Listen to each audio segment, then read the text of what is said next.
லட்சம் பேர் பார்க்குற தொலைக்காட்சி நேரலையில் நாங்கள் ஆன்ட்டியை கரெக்ட் பண்ணிட்டோம் அப்படின்னு திமுகவினுடைய அதிகாரப்பூர்வ செய்தி தொடர்பாளர் பேசுகிறார் அப்படின்னா திமுகங்கிற கட்சி பெண்களை எந்த அளவிற்கு மதிக்கிறாங்க அப்படிங்கிறது நமக்கு இதுலேருந்து தெளிவாக தெரியுது.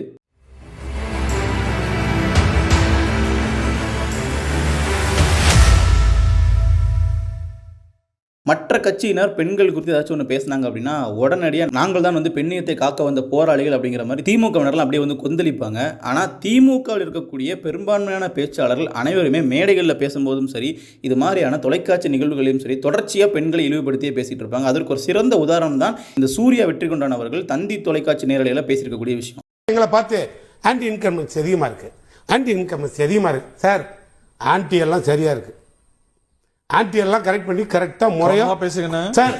ஆன்டி எல்லாம் கரெக்ட் நான் சொல்றேன் சார்.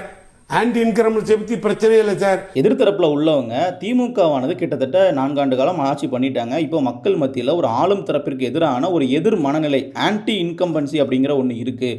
அதனால் திமுகவானது தேர்தலை வெல்வது அப்படிங்கிறது ரொம்ப சாதாரணம் கிடையாது 2026 அப்படின்னு பேசும்பொழுது, இல்லை ஆன்டி இன்கம்பன்சி அப்படிங்கிறதே இன்னமும் ஒரு ஆன்டியை பற்றி பேசுகிறாங்கன்ற மாதிரி அதை பொருள்பட சொல்லி அதை நகைச்சுவையாக சொல்கிறேன் அப்படிங்கிற பேரில் நாங்கள் ஆன்டிலாம் கரெக்ட் பண்ணிட்டோம் அப்படின்னு சொல்லி சொல்கிறாரு.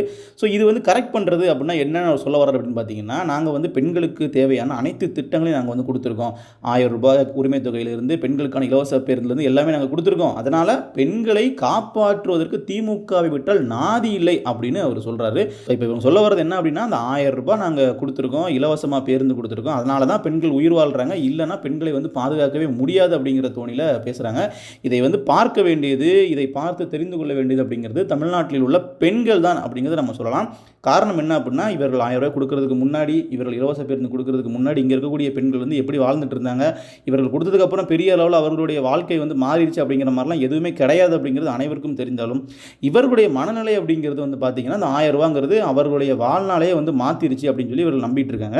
இன்னும் சொல்லப்போனால் சில தினங்களுக்கு முன்னாடி கூட திருவண்ணாமலையில் தமிழன் பிரசன் அவர்கள் பேசும்போது கூட 1000 ரூபாங்கிறது எவ்வளோ முக்கியம் தெரியுமான்னு பேசும்போது, எதிர்த்தல அந்த ஒரு பாட்டி அதை வச்சு என்னங்க பண்ண முடியும், ஒரு தோடு கூட வாங்க முடியாதுன்னு சொல்லும்போது பொதுமக்களுடைய மனநிலை என்னவா இருக்கிறது நம்ம பார்த்துருப்போம். என்ன சொல்லுது? 1000 ரூபாய் பிச்சை காசு.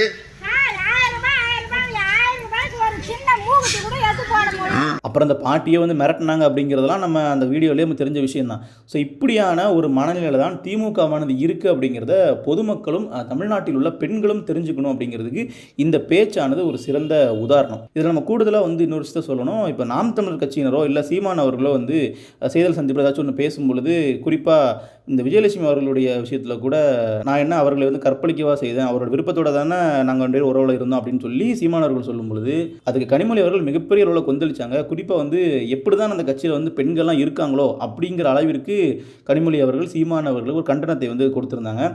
அவங்க வீட்டில் இருக்க பெண்களே இதை பற்றி கேட்கணும், அவங்க கட்சியில் இருக்க பெண்கள் இதை கேட்கணுங்க. இதை விட கேவலமாக பெண்களை பேசுவது அப்படிங்கிறது எப்படி அவங்க சகிச்சுட்டு பொறுத்து கொண்டு இதெல்லாம் கேட்டுட்டு அந்த கட்சியில் இருக்காங்க, அந்த வீட்டில் இருக்காங்கன்னு எனக்கு தெரியும். ஸோ அப்போவுமே பலருமே என்னென்னா, அவர் சொன்ன அர்த்தம் என்னங்க உங்களுக்கு தெளிவாகவே தெரியும். இதில் கட்சிக்காரங்களை பற்றியோ இல்லை பெண்களை பற்றியோ அவர் எங்கே தவறாக பேசினாருங்கிறது எதிர்கேள்விகள் அப்போவுமே வந்துச்சு. ஸோ அப்படிப்பட்ட கனிமொழி அவர் இருக்கக்கூடிய அந்த கட்சியில் இது மாதிரி நடக்கும்போது இதையெல்லாம் கனிமொழி அவர்கள் கண்டிப்பாரா, இல்லை இந்த மாதிரி இருக்கக்கூடிய நபர்கள் கட்சியில் நான் இருக்க மாட்டேன் அப்படின்னு சொல்லி அந்த கட்சியை விட்டு விலகுவாரா அப்படிங்கிற கேள்வியும் நாம் இந்த இடத்துல முன்வைக்கணும்.